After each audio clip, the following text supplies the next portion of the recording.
Welcome back to the Guerdy Sports Effect YouTube channel. Before I get to the takeaways from tonight's game, please remember to subscribe, like this video, and leave a comment on anything that you agree or disagree with. Now to the first takeaway. Payton Pritchard, I gotta apologize. I didn't see Payton Pritchard being as comfortable as he is in the NBA. I think at draft time, I was one of the Celtics fans who was very upset at the draft selection. I didn't expect for him to be able to adapt so well and so quickly to the NBA. I thought he'd be a great shooter coming out, but I didn't see some of the finishes that he had tonight.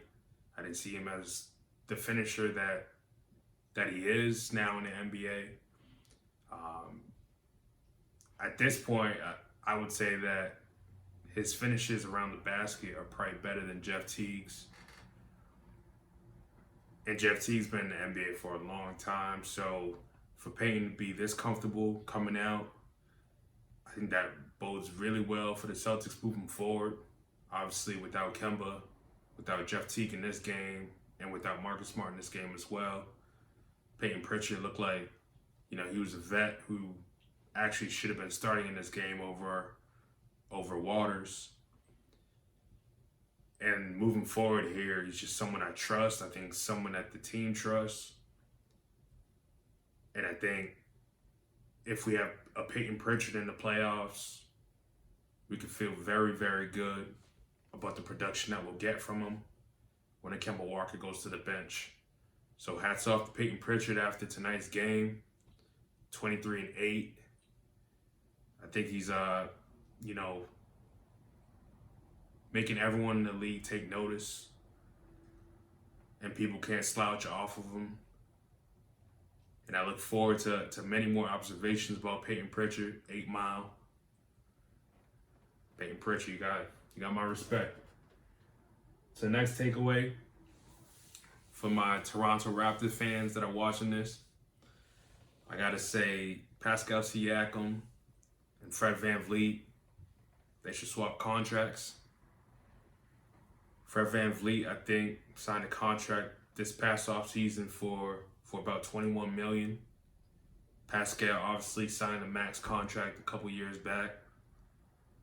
There's no way that Pascal Siakam should make more than Fred VanVleet. Fred VanVleet in tonight's game was the best player by far on the Raptors. And I think Fred VanVleet is actually the best player on the Raptors. Kyle Lowry would be a close second. But Fred VanVleet at this point, I would say, is the Raptors at the present, and it's going to be the Raptors of the future as well. Pascal Siakam was exposed last year in the playoffs, and tonight didn't really show much aside from, a good first quarter where it came out hot. I think that Pascal definitely benefited from Kawhi Leonard. The year that he was there, taking a lot of the attention away from him on offense. I personally don't think Pascal has much in his toolbox in terms of skill. I think he's a post up, face up against the smaller defender type of offensive player and doesn't really have much else. So yeah, if I'm Fred VanVleet, I'm asking Pascal if he wants to swap contracts, because Pascal is definitely not deserving of that money, that's for sure.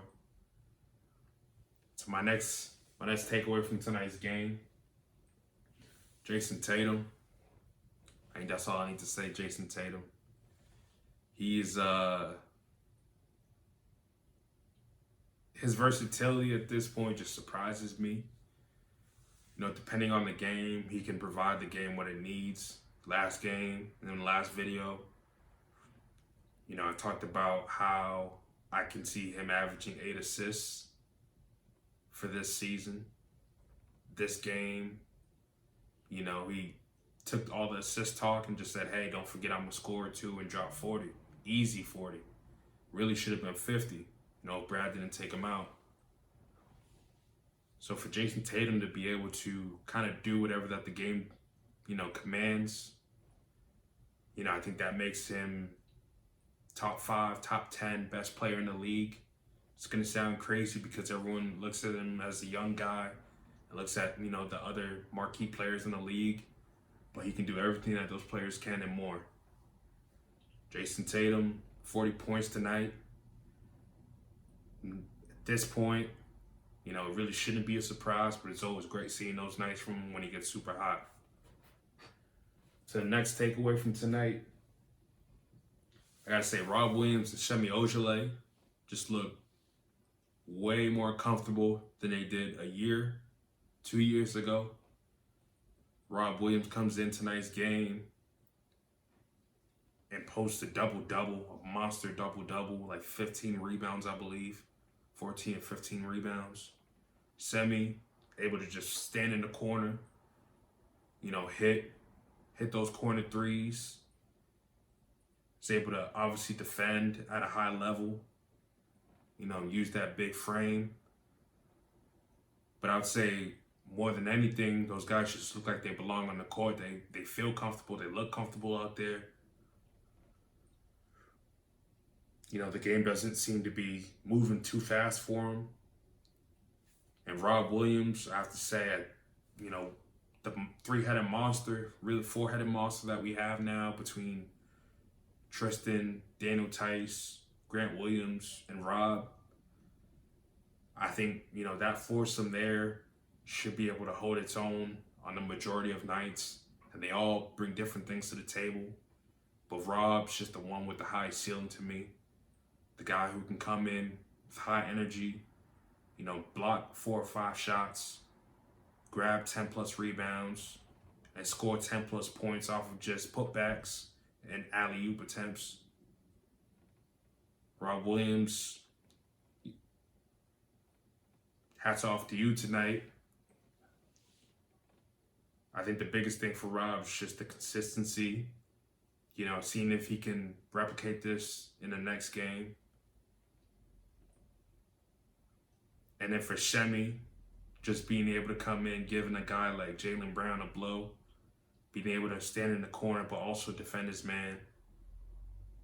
So yeah, all in all, very, very, very happy with Shemi and with Rob Williams tonight. And to the last takeaway, I'm just gonna have a little fun with the Raptors fans. I'm just gonna throw it out there. Nick Nurse is the most annoying coach in the NBA. Probably the history of the NBA. Some of the faces that Nick Nurse will give you. Just a whining coach to me. I think he's very lucky that he got Kawhi Leonard a couple years ago. And that propelled him to winning a championship in his first year of coaching. But all in all, I don't think Nick Nurse is that great of a coach. It's very surprising to see the Raptors where they're at this year, record-wise. But considering Nick Nurse as the coach, I'm not really surprised. I can see his players getting kind of sick of his act very quickly. I think it's big for him that he has a guy like Kyle Lowry, as the head of that team, leading the team. And I think he's the respected figure there. And based on the way that, Pascal Siakam's been treated, it wouldn't surprise me, for him to eventually request a trade.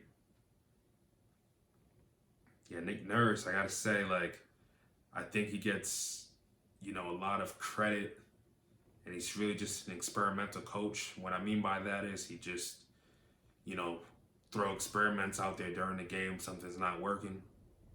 I don't think that makes him a great coach per se. I think that just makes him a coach who's willing to try different things. And tonight they were getting blown out. They decided to, go with the full court press, which you don't see very often in the NBA. But that's just Nick Nurse, what I give Nick Nurse credit for is, he won't go down without fighting. But other than that, I don't really see Nick Nurse as, that great of a head coach, and the faces make them, just unbearable. So yeah, tonight, those are my takeaways from the game. Great Celtics win. Raptors not really trending as hot. Still early in the year, still early in the season. But I love the way that the Celtics are trending. And Raptors fans, it might be a long year. So that's all I got. Before you leave, please remember to subscribe, like this video, leave a comment. Please leave a comment if there's anything that you agree with, disagree with. I want to hear you, especially if you disagree. I like going back and forth in the banter. That's all for tonight, guys. One.